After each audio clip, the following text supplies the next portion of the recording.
మాతాజీ దండవత్ హరే కృష్ణ మాతాజీ.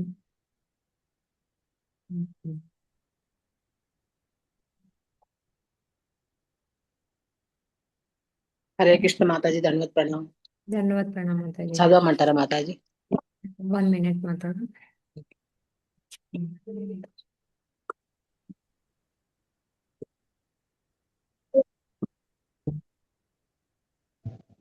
సుధీర గౌరప్రియ మాతాజీ ఆర్ విద్యలత మాతాజీని పోస్ట్ చేయండి. మధ్యలో ఏమన్నా డిస్టర్బెన్స్ ఉంటే మ్యూట్ చేస్తాను. ఓకే మాతాజీ. హరే కృష్ణ మాతాజీ. ధన్యవాద్ ప్రణామ్. ఓకే మాతాజీ. ప్రణామం.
స్క్రీన్ కనిపిస్తుందా అండి?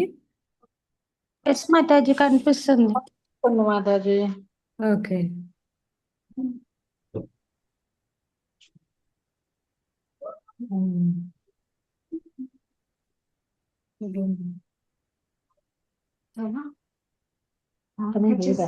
వచ్చేసేసి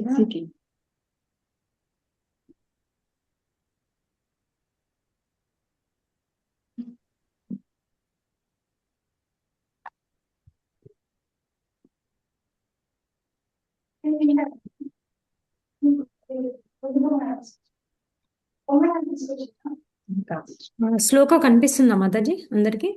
కనిపిస్తుంది మాతాజీ. కనిపిస్తుంది. కనిపిస్తుంది మాతాజీ. ఎవరైనా అనువాదం చదువుతారా? చదవనా మాతాజీ? మాతాజీ Yes, ఇందాక శ్లోకం చదవని వాళ్ళు ఒకళ్ళు చదవండి మాతాజీ. చదవలే మాతాజీ. ఓకే, జయశ్రీ మాతాజీ చదవండి. హరే కృష్ణ మాతాజీ. హరే కృష్ణ. యుద్ధమునందు ఎల్లప్పుడూ విజయమును సాధించు మీరు భీష్ముడు, కర్ణుడు, కృష్ణుడు, అశ్వత్థామ, వికర్ణుడు మరియు సోమదత్తుని తనయుడైన భూరిశ్రవుడు మాతాజీ. భూరిశ్రవుడు మాతాజీ. అండ్ ఇందాక మీరు ఇది కృష్ణుడు కాదు కృపుడు. హరే కృష్ణ మాతాజీ. ఇక్కడ ఒకటి పెట్టాను. ప్లీజ్ దయచేసి అందరూ మ్యూట్ లో ఉంటారా? ఎస్ మాతాజీ చదవండి. భూరిశ్రవుడు తర్వాత చూడలేదు. కృపుడు, అశ్వత్థామ, వికర్ణుడు మరియు సోమదత్తుని తనుడైన భూరిశ్రవుడు.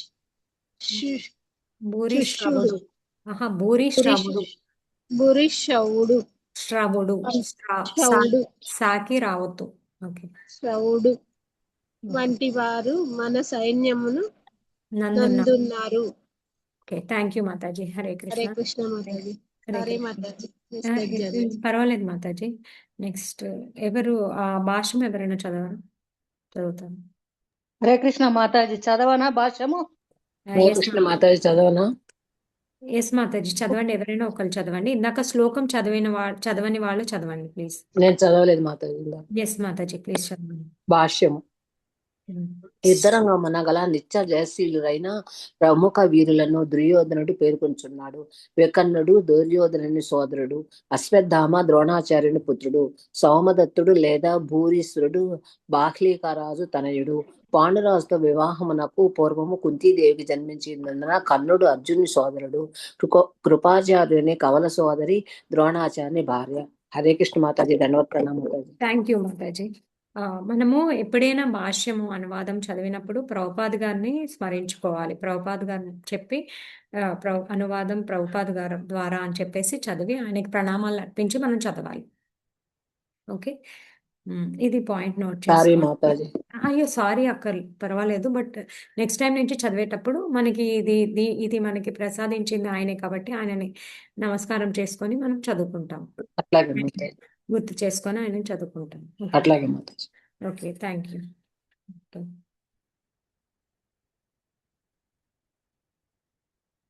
ఓకే,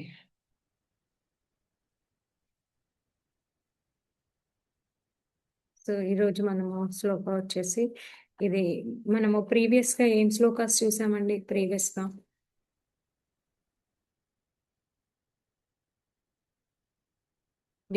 ఏం శ్లోకాస్ చూసాము? మనము 1.4 నుంచి చూసుకుంటే మనకి దుర్యోధనుడు అన్ని ఏంటి అంచనా వేస్తున్నాడు అనమాట.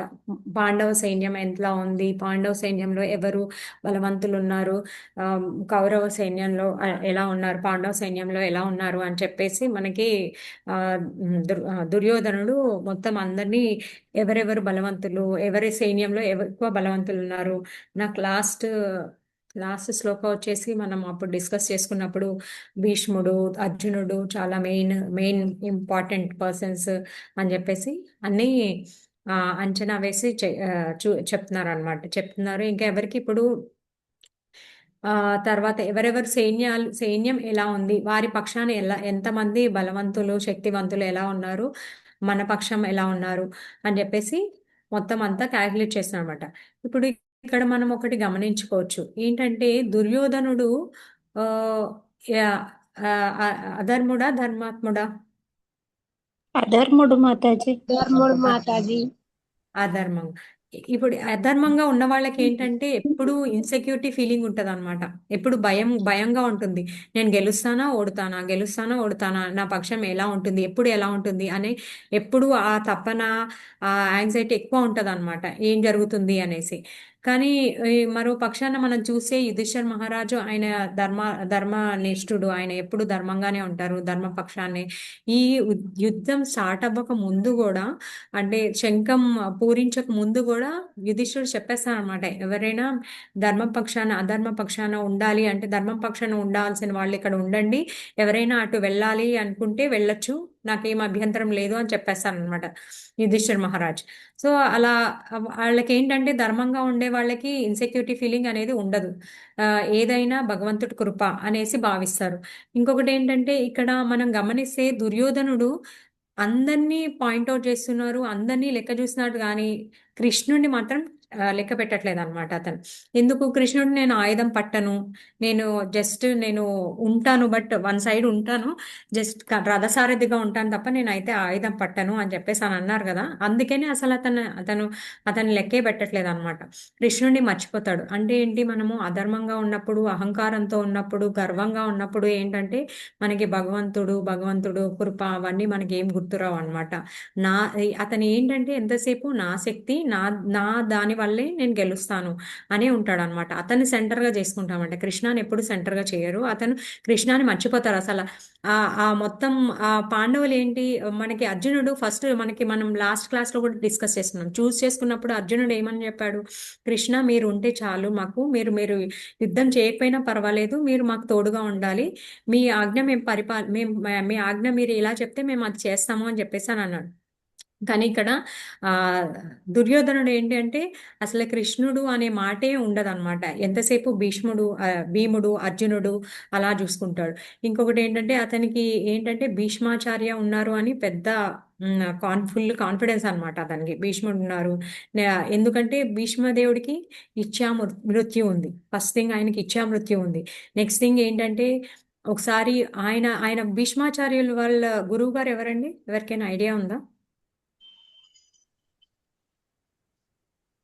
విశ్వామిత్రుడు అనుకుంటా రాముల మాతాజీ. పరశురాముడు మాతాజీ ఆ? పరశురాముడు yes Mataji, thank you. So పరశురాముల వారు అనమాట. ఆయన భగవంతుడి యొక్క దశావతారం. సో వాళ్ళిద్దరి మధ్య ఒక 28 days బట్టి యుద్ధం జరుగుతుంది. యుద్ధం జరిగినప్పుడు అసలు ఎవరు ఓడిపోరు. ఇంకా వాళ్ళే ఆపేస్తారనమాట, కానీ ఎవరు ఓడిపోరు అనమాట. సో అంత శక్తివంతులు. ఇంకా ఆయన ఏంటి, 12 మహాజనాల్లో ఆయన ఒక్కళ్ళు భీష్మదేవుడు. సో అతనికి ఏంటంటే కాన్ఫిడెన్స్, భీష్మాచార్య ఉన్నారు నా దగ్గర, భీష్మ పితామహ ఉన్నారు అని, ఇంకా కర్ణ ఉన్నాడు అని చెప్పేసి అతనికి చాలా అహంకారం అన్నమాట. సో ఇక్కడ మనం ఈ పాయింట్ గుర్తుపెట్టుకోవాలన్నమాట. అతను అధర్మంగా ఉన్నాడు కాబట్టి అతనికి చాలా ఇన్సెక్యూరిటీ ఫీలింగ్ ఉంది.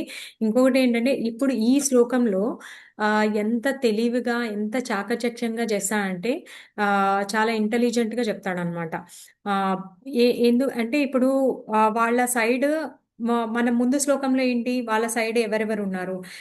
భీముడు చాలా శక్తివంతుడు, అర్జునుడు చాలా శక్తివంతుడు, వాళ్ళు అతిరథులు అని చెప్పేసి అంతా చర్చించుకున్నారు. చర్చించుకున్న తర్వాత ఇప్పుడు మరి వీళ్ళ స్ట్రెంగ్త్, వీళ్ళకి మళ్ళీ హోప్స్ పోకూడదు కదా. సో వీళ్ళ బలాన్ని పెంచుకోవడానికి, వీళ్ళని ఉత్సాహపరచడానికి, యాక్చువల్గా ద్రోణాచార్య గారికి, భీష్మాచార్య గారికి అవన్నీ అవసరం లేదు, కానీ ఇతను ఏంటంటే రాజకీయంగా చేస్తాడనమాట. నాకు చాలా తెలివిగా ఏం చెప్తాడు, ఎంకరేజ్ చేస్తున్నట్టు మాట్లాడడానికి ట్రై చేస్తూ ఉంటాడు అనమాట. అందుకనే ఫస్ట్ ఎవరిని పిలవాలి, ఇప్పుడు ఫస్ట్ మన దాంట్లో కూడా ఎవరు తక్కువ ఏం లేరు, అందరూ గొప్ప వాళ్ళే ఉన్నారు, మనము ఎలాగైనా నెగ్గుతాము అన్నట్టు మాట్లాడడానికి ఇప్పుడు ఈ శ్లోకంలో చెప్తా అనమాట. సో అందుకని ఇక్కడ స్టార్టింగ్ లోనే ఏం చెప్తా అంటే భవాన్ అని చెప్తాడనమాట. భవాన్ అంటే సాంస్క్రిట్ లో రెస్పెక్ట్ ఇచ్చి చెప్పడం అనమాట. మనకి ఫస్ట్ బ్రాహ్మణ్స్ కి మనం ఫస్ట్ రెస్పెక్ట్ ఇస్తాం కదా. సో బ్రాహ్మణ్స్, తర్వాత క్షత్రియాస్. సో అందుకనే ఏం చేస్తాడు, మళ్ళీ ఫస్ట్ మనం ఎవరైనా పేరు పిలిచామనుకోండి, సెకండ్ వాళ్ళు హర్ట్ అవ్వకూడదు అనమాట.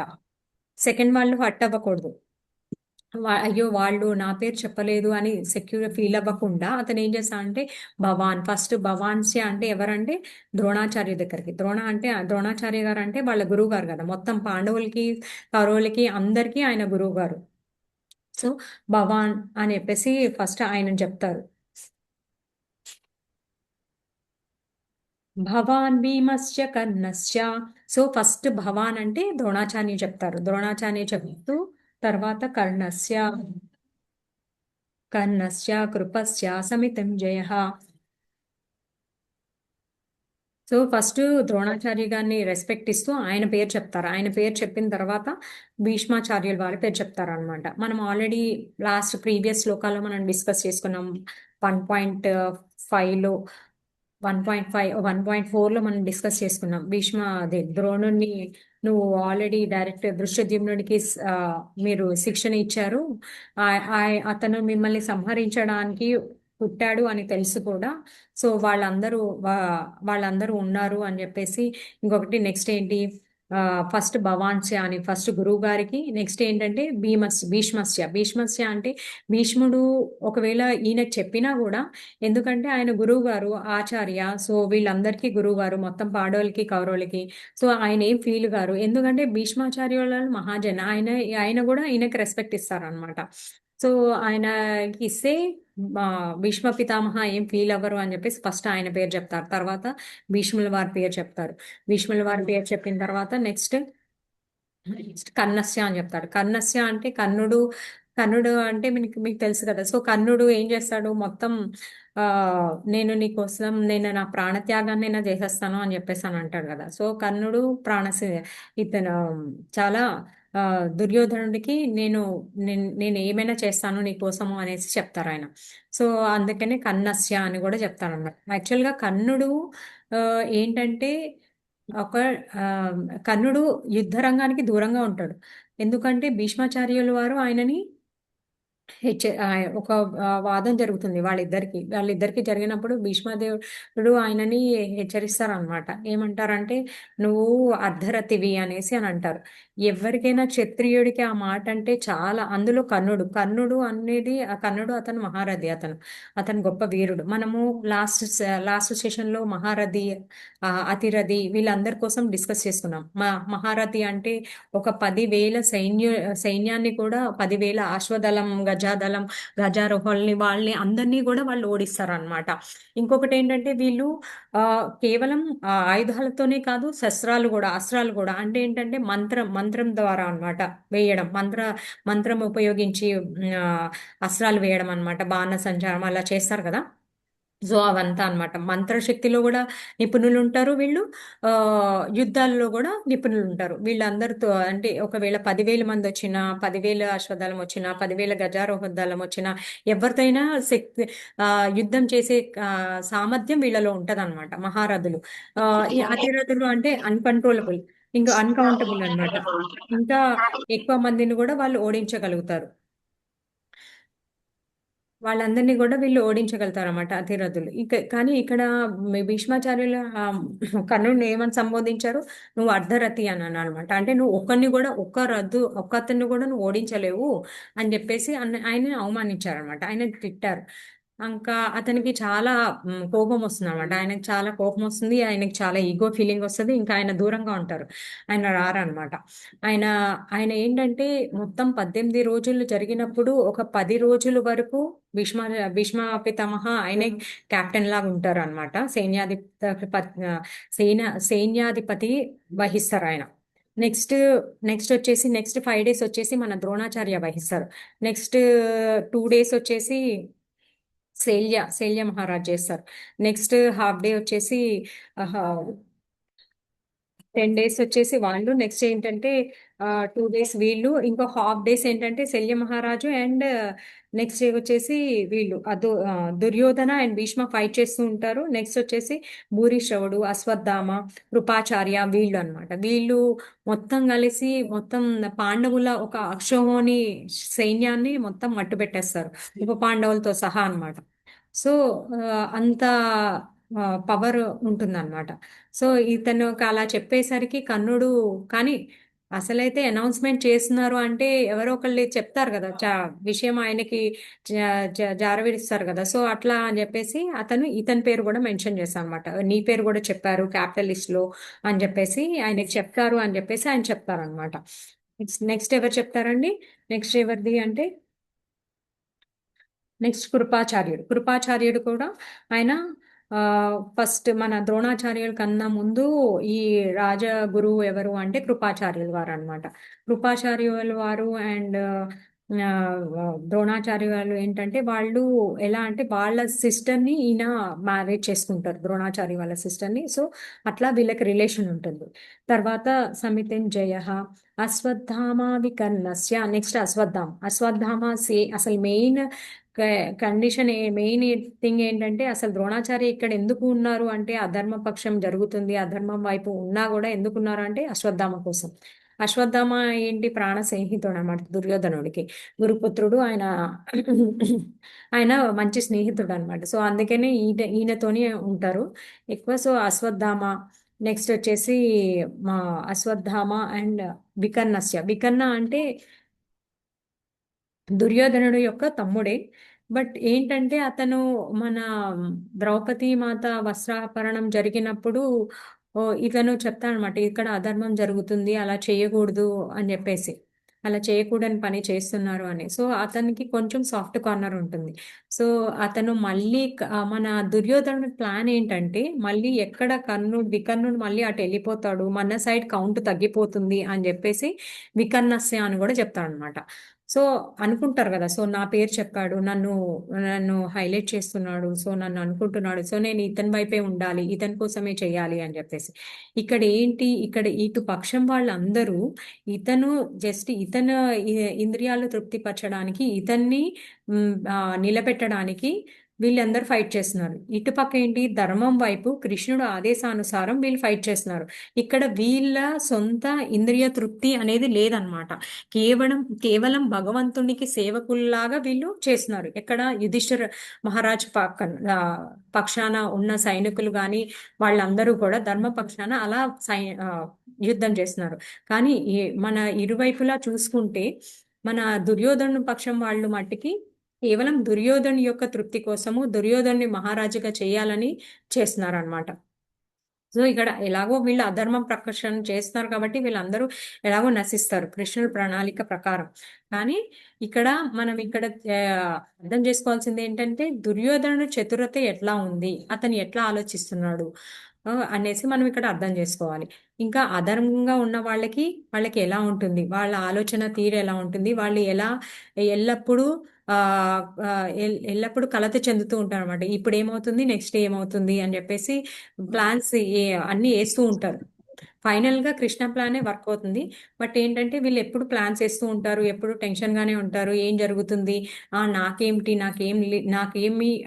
నాకేమీ అవ్వదు, నా శక్తి సామర్థ్యాలు మీద నాకు నమ్మకం ఉంది అన్నట్టు ఉంటారన్నమాట ఇటు. సో అతనికి ఏంటంటే ఎంతసేపు భీష్మాచార్య పైన అండ్ కర్ణుడి పైన బాగా పూర్తి విశ్వాసం అన్నమాట. సో నెక్స్ట్ ఏంటి, వికర్ణస్య సౌమదత్తి సౌమదత్తుడు అంటే మా సౌమదత్తుడు వాళ్ళ పుత్రుడు భూరిశ్రవుడు అన్నమాట. సో వీళ్ళందరూ కూడా గొప్ప రాజులు. సో వాళ్ళందరూ కూడా ఉన్నారు అని చెప్పేసి అతను మనము ఏం అధైర్యపడక్కర్లేదు, మనమేమి ధైర్యంగా ఉండవచ్చు అని చెప్పేసి చెప్తున్నాడు అనమాట ఇక్కడ ఈ శ్లోకంలో.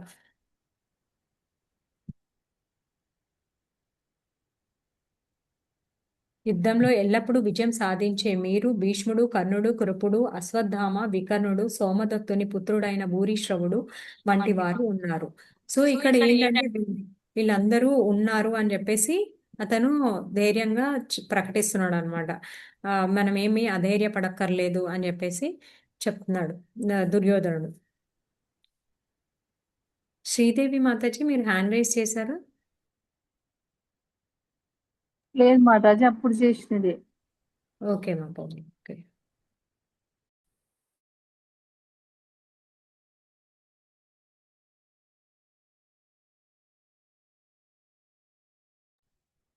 హరే కృష్ణ మాతాజీ, మ్యూట్ లో ఉన్నారు.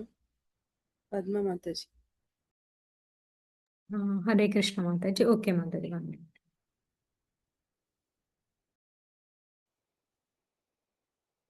1 minute మాతాజీ.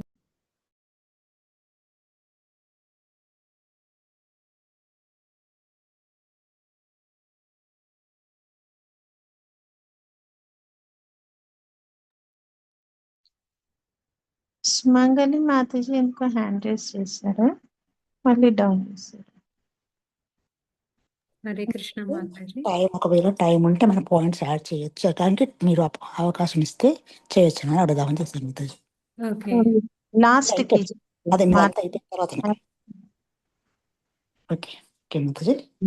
మాతాజీ అయిపోయినాక లాస్ట్ కి చెప్పండి. ఓకే అమ్మా, ఓకే. హరే కృష్ణ. హరే కృష్ణ. ఓకే.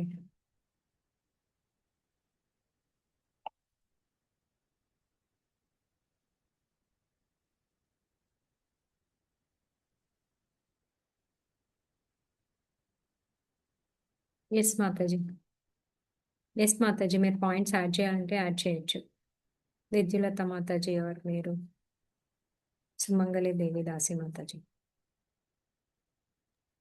ఒక్క నిమిషం మాతాజీ, టైం ఇస్తారా? మాతాజీ సుమంగళ మాతాజీ యాడ్ చేసినాక కొంచెం చెప్తాను మాతాజీ. ఓకే మాతాజీ.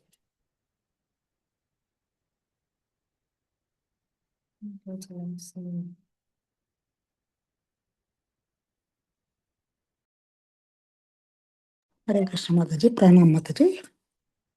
మాతాజీలకు ప్రభుజీలకు అంటే ప్రణామం. నాకు కొంచెం తెలిసిన పాయింట్స్ యాడ్ చేద్దాం అనుకున్నాను Mataji, with your permission. Yes Mataji, please. ధన్యవాద ప్రణామం, ప్లీజ్ యాడ్ చేయండి. ధన్యవాదాలు ప్రణామం మాతాజీ. ఏంటంటే ఇప్పుడు మనకి కర్ణుడు తెచ్చాడు, మీరు చెప్పారు కదా, కరెక్టే. కర్ణుడు అక్కడ లేడు యుద్ధ రంగంలో కదా, కానీ ఎప్పుడు వస్తాడు కర్ణుడు? భీష్మ పితామహుడు పడిపోయిన తర్వాతనే కర్ణుడు వస్తాడు. అప్పటిదాకా రాను అని కూర్చుంటాడు కదా. అతను టెంట్లోనే ఉంటాడు ఆ 10 days కర్ణుడు.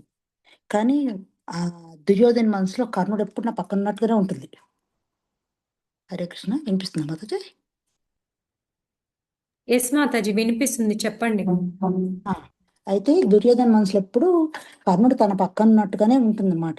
ఆ టైంలో అతని పక్కన లేడు అయినా కానీ అంటే ఆ ఫ్లోలో ఆయనకు వచ్చేస్తుంది కర్ణుడు కూడా ఉన్నాడు అని చెప్తుంటాడు అనమాట. అయితే కర్ణుడు లేడు అనడానికి కారణం ఇంకా కొన్ని పాయింట్స్ ఉన్నాయి మాతాజీ. ఏంటంటే ఇప్పుడు అక్కడ ఫ్రంట్ వేసుకొని అంత అయిన తర్వాత యుద్ధం స్టార్ట్ అయ్యే ముందు అన్నీ వీళ్ళు ప్లాన్లు వేసుకుంటారు కదా, ఎవరి స్టేజ్ ఏంటిది, ఎవరి పొజిషన్ ఏంటిది అని మాట్లాడుకుంటారు కదా. అప్పుడు భీష్మ పితామహుడు కర్ణుడిని అసలు ఆయన పేరు ఎత్తకపోతే కర్ణుని కోపం వస్తుంది. నేను అర్జున్ అంత వీరుణ్ణి, నా పేరు ఎందుకు ఎత్తుతలేవు, నా పొజిషన్ ఏంటిది అంటాడు. అంటే నీ పొజిషన్ ఏం లేదు, నువ్వు అర్జునుడు ఎక్కడ, నువ్వెక్కడ, నువ్వు అర్జున్ తోటి నువ్వు అసలు పోలికనే లేదు అంటాడు. అంటే కర్ణుడు చాలా కోపం వస్తుంది. ఎక్కడ లేదో చెప్పు అంటాడు. చెప్పు అంటే ఆ పాయింట్స్ అన్నీ చెప్తారు అనమాట. ఇప్పుడు భీష్ముడు ఇక్కడ అంతా అక్కడ కూర్చుంటారు, మీటింగ్లో అందరు కూర్చుంటారు కదా, అందరి ముందు చెప్తుంటారు కర్ణుని పాయింట్స్ అని. ఏంటంటే ఫస్ట్ వీళ్ళు విద్య నేర్చుకున్న తర్వాత ద్రోణాచార్యుల దగ్గర అందరు విద్య నేర్చుకుంటారు, కౌరవులు పాండవులు అందరూ. అయితే నేర్చుకున్న తర్వాత వాళ్ళ విద్యనంతా ప్రజలందరూ చూపించాలంటే రంగభూమిని ఏర్పాటు చేస్తారు. రాజులు ఏర్పాటు చేసి స్టేజ్ మీద అందరు కూర్చుంటారు. కూర్చున్నప్పుడు అప్పుడు అందరు బలాబాలాలు చూపిస్తుంటారు కదా, దుర్యోధనుడు కానీ ధర్మరాజు కానీ అందరు మొత్తం చూపిస్తున్నప్పుడు లాస్ట్లో కర్ణునికి సంగతి అంతా తెలిసి కర్ణుడు కూడా వస్తాడు. ఓహో, అక్కడ ఇట్లా జరుగుతుందంటే రంగభూమిలో బలాబాలాలు చూస్తున్నట్టు నేను కూడా వెళ్తా అని కర్ణుడు కూడా వస్తాడు కదా. వచ్చినప్పుడు కర్ణుని వీళ్ళు నీ చరిత్ర ఏంది అని అడిగి, సూతపుత్రుడు కాబట్టి నీకు అర్హత లేదు అంటే అప్పుడు ఈయన ఏం చేస్తాడు, దుర్యోధనుడు ఓహో అర్జున్ అంత బలవంతుడు, నాకు కావాలి, నా వైపు ఉంటే నాకు ఉపయోగపడుతుంది అని చెప్పేసి నేను అంగరాజ్యం ఇస్తాను అంటాడు కదా. అప్పుడు అయితే అంగరాజ్యం ఇస్తా అని ఈయన ఇదంతా చేసేసరికి అక్కడ సమయం దాటిపోతుంది, సాయంత్రం 5 అయిపోతుంది. సూర్యాస్తమయం వచ్చిన తర్వాత ఆ రంగభూమిలో ఇంకా ఏమీ జరగదన్నమాట, ఆపేస్తారు. కాబట్టి అర్ణుడు తన బలాబాలను ఏమీ చూపించుకోవడానికి అవకాశం దొరకలేదు అక్కడ. ఇది గుర్తు చేస్తాడు భీష్మాచార్యుడు. నువ్వు అర్జున్తో నువ్వు ఎక్కడ పోటీ చేసినావు, నువ్వు నీ బలాబాలు నువ్వేం చూపించుకోలేకపోయినావు కదా, అక్కడ సమయం అయిపోయింది అని చెప్తాడు అనమాట. అదొక పాయింట్ చెప్తాడు. తర్వాత మనకు తెలిసింది ఇంకొకటి ఏంటంటే ఇది వీళ్ళందరూ ఫారెస్ట్లో 12 సంవత్సరాలు ఉన్నప్పుడు దుర్యోధనుడు వీళ్ళందరూ ఎంజాయ్ చేద్దామని వెళ్ళి అటు ఒక ఒక పాండ్ అవతల సైడ్ పాండవులు ఉంటారు, ఇతల సైడ్ వీళ్ళందరూ టెంట్లు వేసుకొని హాయిగా మంచిగా పాటలు పాడుతూ మంచిగా ఎంజాయ్ చేస్తూ వాళ్ళకు ఈస కలిగేటట్టు ఉండాలని వెళ్తారు కదా. ఆ టైంలో అప్పుడు గంధర్వులు వచ్చి వీళ్ళని పట్టుకొని పోతారు కదా, ఇది మా స్థలము, మీరు ఉండకూడదు అని చెప్పేసి యుద్ధం చేసి దుర్యోధన కూడా పట్టుకొని వెళ్ళిపోతారు. మొత్తం అందరిని పట్టుకొని పోయినప్పుడు అప్పుడు కర్ణుడు ఉంటాడు అక్కడ. కర్ణుని ఎక్కడ వెళ్ళినా కర్ణుని వెంట తీసుకుని వెళ్తాడు. కానీ కర్ణుడు అక్కడ ఏం చేయలేడు, అంటే వాళ్ళతో ఎదిరించి దుర్యోధన కాపాడుకోలేకపోయాడు. కాబట్టి దుర్యోధన వాళ్ళు బంధించి తీసుకెళ్ళిండు. కర్ణుడు అప్పుడు టెంట్లోంచి బయటకు వెళ్ళిపోయాడని చెప్తారనమాట. అయితే అప్పుడు కూడా నువ్వు ఎక్కడ రక్షించినావు, దుర్యోధనకు నువ్వు ఎక్కడ సపోర్ట్ చేసినావు, నీ బలం ఏం చూపించినావు అక్కడ. అప్పుడు మళ్ళీ పాండవులు వచ్చే కదా దుర్యోధన రక్షించిండ్రు, అక్కడ నువ్వు ఓడిపోయినట్టే కదా అని ఆ పాయింట్ గుర్తు చేస్తాడు. తర్వాత ద్రౌపది స్వయంవరం అవుతుంది చూడు. స్వయంవరం అయినప్పుడు అప్పుడు ఏంటంటే వీళ్ళు బ్రాహ్మణ విషయం ఉంటారు, పాండవులందరూ పాంచాల దేశంలో బ్రాహ్మణుల విషయం భిక్షాడుకుంటూ ఉంటారు కదా. ఆ టైంలో ఈయన మత్స్యయంత్రాన్ని ఛేదించినప్పుడు ఈయన బ్రాహ్మణ దుస్తులనే ఉంటాడు అర్జునుడు. కాబట్టి వీళ్ళెవరు గుర్తుపట్టరు, అర్జునుడు అని ఎవరు గుర్తుపట్టరు. కాకపోతే వీళ్ళందరూ ప్రయత్నం చేస్తారు. ఎవరంటే కర్ణుడు, దుర్యోధనుడు, మిగతా అందరూ చాలా మంది రాజకుమారులు వస్తారు ఆ స్వయంవరానికి. అందరూ ప్రయత్నం చేస్తారు, ఎవరి వల్ల కాదు, అర్జునుడు ఛేదిస్తాడు అది. అప్పుడు కర్ణునికి చాలా కోపం వస్తుంది అనమాట. ఇతను అర్జున్ అంతా ఇలా బాణం వేసేవాడు అర్జున్ తప్పితే ఇంకెవరే, అర్జున్ అంత గొప్పగా చేస్తుంటే ఇతను బ్రాహ్మణ బాలకుడు అని ఆయన కోపం వచ్చేసి అప్పుడు ద్రుపదుని మీదకి, ద్రౌపది వాళ్ళ నాన్న మీదకి, నువ్వు క్షత్రియులకి ఇవ్వాలి, నీ కూతుర్ని బ్రాహ్మణులకు ఇచ్చి స్వయంవరానికి ఎట్లా ఒప్పుకున్నావు అని ద్రుపదుని మీదకి బాణాలు వేయడానికి సిద్ధమవుతాడు అనమాట. యుద్ధానికి సిద్ధమైనప్పుడు ధర్మరాజు అప్పుడు అర్జునుడికి చెప్తాడు, ఇప్పుడు ద్రుపదుడు మనకు మామ అవుతాడు కాబట్టి నువ్వు సపోర్ట్ చెయ్యి అని చెప్తాడు అనమాట. ద్రుపదునికి నువ్వు సపోర్ట్ చేయాలని చెప్తే అప్పుడు అర్జునుడికి కర్ణునికి యుద్ధం అవుతుంది.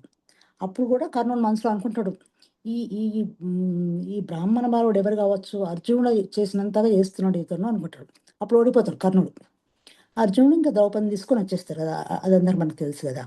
అట్లా ఇవన్నీ గుర్తు చేస్తుంటారనమాట. నువ్వు అర్జునుడితో పోల్చుకున్నావు, నువ్వు ఎక్కడ కూడా అర్జునుడితో పోలిక లేవు అని చెప్తాడు. ఇవన్నీ చెప్పిన తర్వాత ఇంకా కర్ణుడు అంటాడు, నేను అసలు నువ్వు ఉన్నంతసేపు, భీష్మాచార్యుడు ఉన్నంతసేపు నువ్వు యుద్ధంలో అడిగే పెట్టను అంటాడు అనమాట.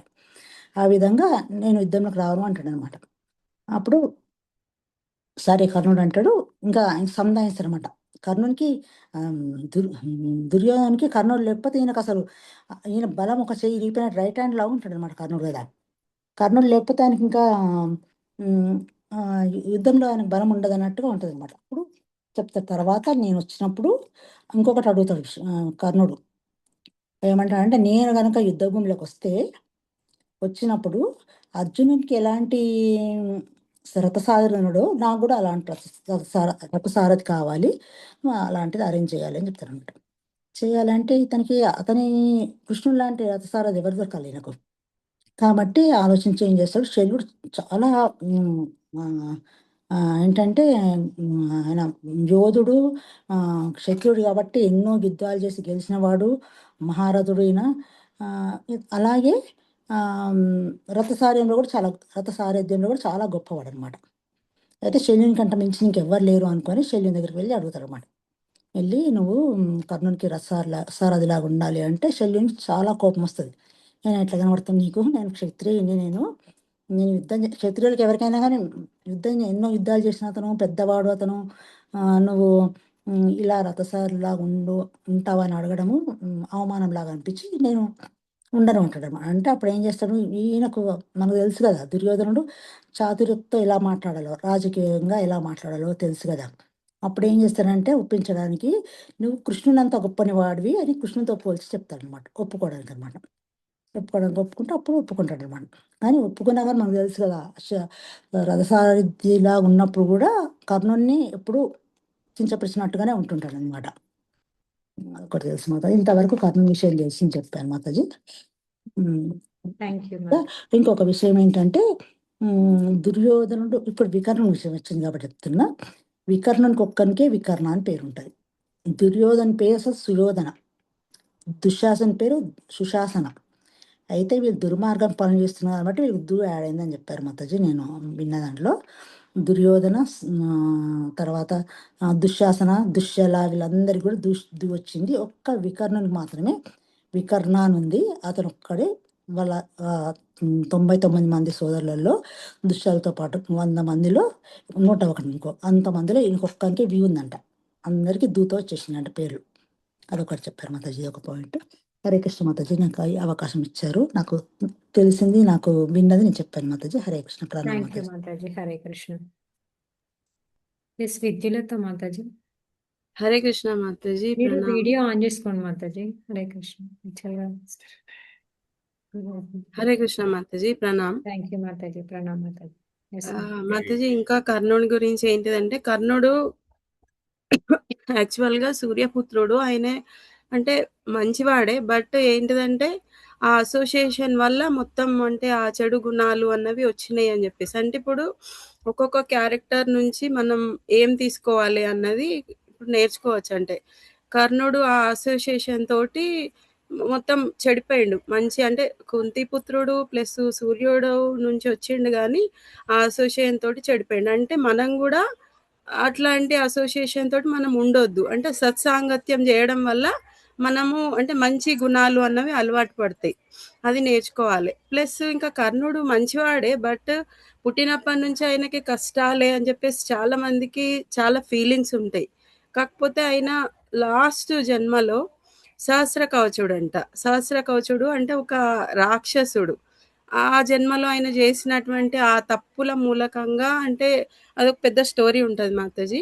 అయితే ఆయన చేసిన తప్పుల మూలకంగా ఆయనకి ఈ జన్మలో ఆ పుట్టిన అంటే భగవంతుడు ఎవ్వరికి అన్యాయం అన్నది చేయడు. ఆయన చేసిన తప్పుల మూలకంగా ఆయన కష్టాలన్నది అనుభవిస్తాడు అని చెప్పేసి నేను అంటే విన్న దాంట్లో విన్నాను మాతాజీ.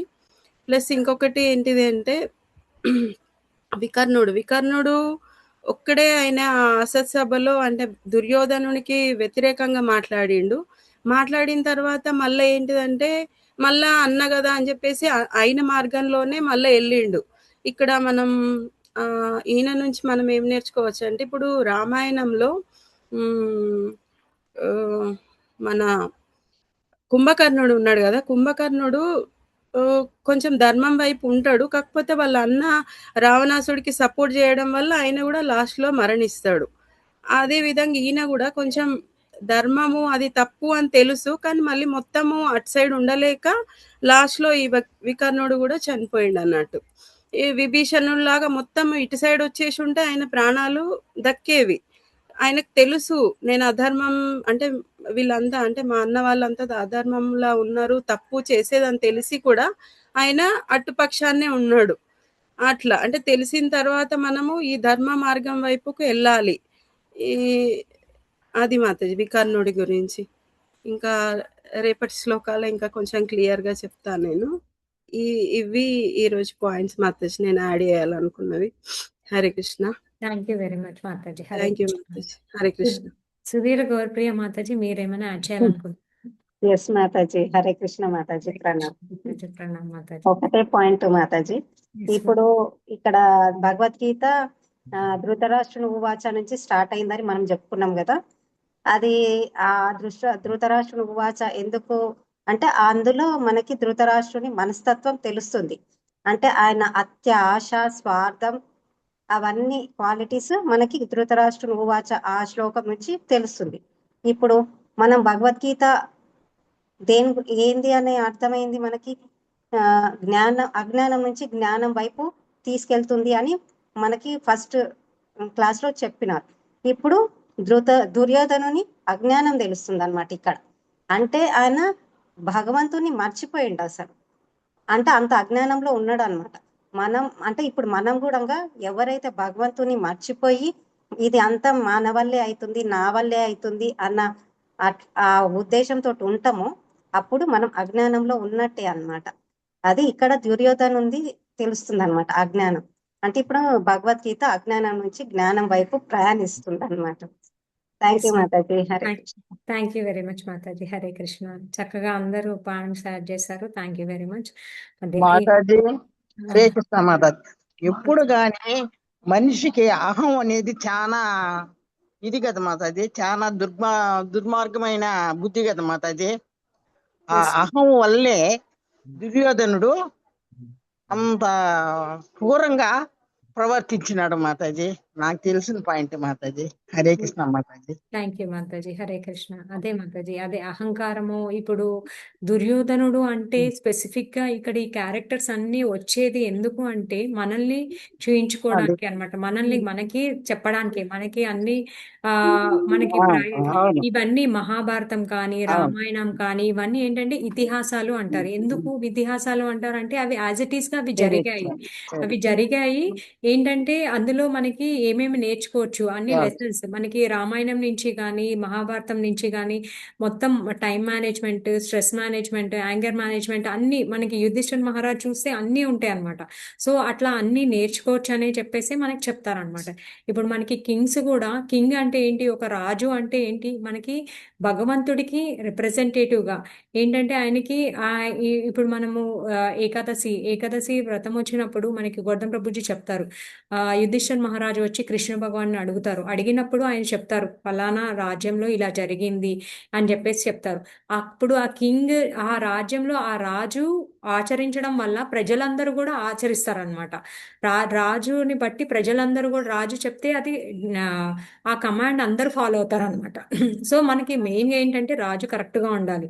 ఇక్కడ మనకి కృష్ణుడు అందుకనే పాపం కృష్ణ ఈ ఫైటింగ్ యుద్ధం జరగకూడదు అని చాలా ప్రయత్నించారు. ఆయన చాలా ప్రయత్నించారు, కానీ తను ఏం చేశాడంటే తను యుద్ధాన్నే కోరుకున్నాడు అనమాట. సో మన పరిస్థితి కూడా మనం కూడా మనకి ఇప్పుడు యుగ ధర్మంలో మనకి ఈ కలియుగంలో మనకి యుగ ధర్మంగా మనం గౌర పూర్ణిమగా సెలబ్రేట్ చేసుకున్నాం.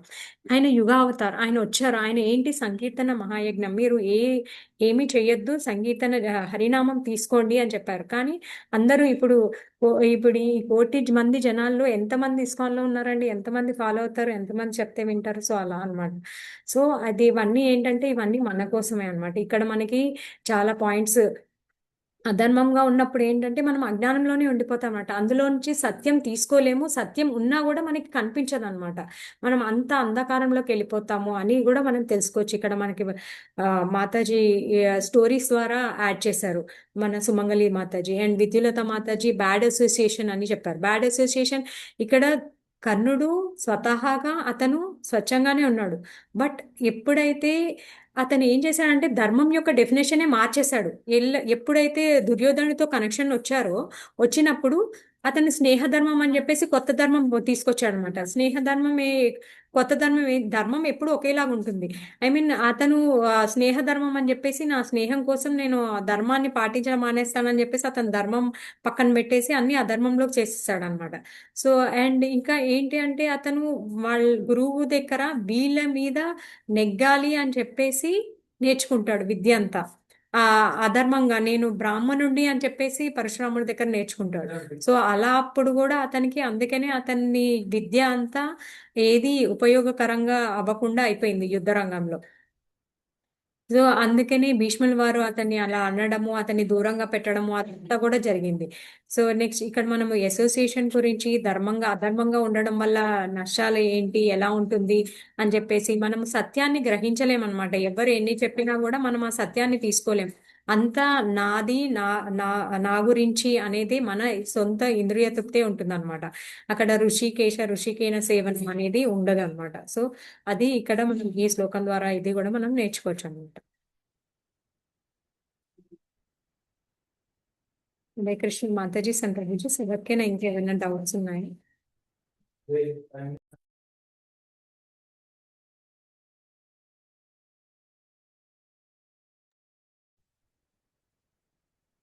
హరే కృష్ణ మాతాజీ, సంప్రభుజీ, ఎవరికైనా ఏమైనా డౌట్స్ ఉన్నాయా?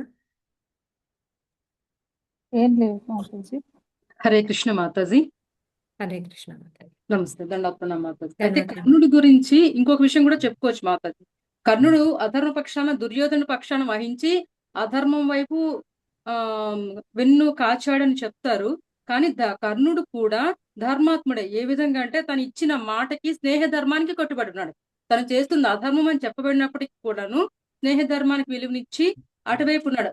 ఒకనొకప్పుడు యుద్ధ సమయంలో కూడా కృష్ణ పరమాత్మ కర్ణుడిని పిలిచి భావాన్ని సంబోధించి నువ్వు ఈ విధంగా చేయకపోయినట్టయితే, నీ విధంగా ధర్మంగా నీ స్నేహం కోసం నీ స్నేహితుల పక్కన ఉండనకుండా ఇటువైపు వచ్చినట్టు ఉంటే నాకు కూడా నచ్చి ఉండేది కాదు కర్ణ.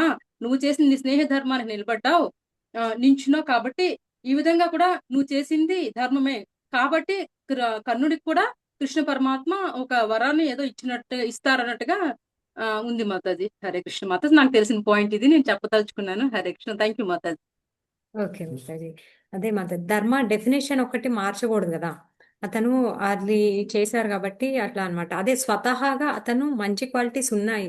బట్ ఎప్పుడైతే అధర్మంతో కలిసినప్పుడు అతనిది ధర్మం మొత్తం చేంజ్ అయిపోతుంది అనమాట. అది అతను ఇంకా ఏంటంటే వాళ్ళు మన ద్రౌపది మాత వస్త్రాపరణం జరిగినప్పుడు కూడా అతను అతని దుర్యోధనుడికే సపోర్ట్ చేస్తాను అనమాట. సో అది కూడా కరెక్ట్ కాదనమాట. సో అలా కూడా అతని పతనానికి అదే ఒకటి కారణం కూడా అయింది మాతాజీ. అతను మహాయోధుడే, బట్ అందుకనే అతను మహాయోధుడు అని చెప్పేసి దుర్యోధనుడు అతన్ని చేర్చుకుంటాడు. సో నాకు సపోర్ట్ కావాలి అని చెప్పేసి. Yes Mataji. Hare Krishna. Thank you. Hare Krishna mataji. అది కర్ణుడే కదా మాతాజీ దుర్యోధన తొడపై కూర్చోమని చెప్పి ద్రౌపదిని అనేది? దుర్యోధనుడు చెప్తాడు మాతాజీ. అంటే మీరు కర్ణుడికి ఇంటిస్తాడు అని చెప్తున్నారా?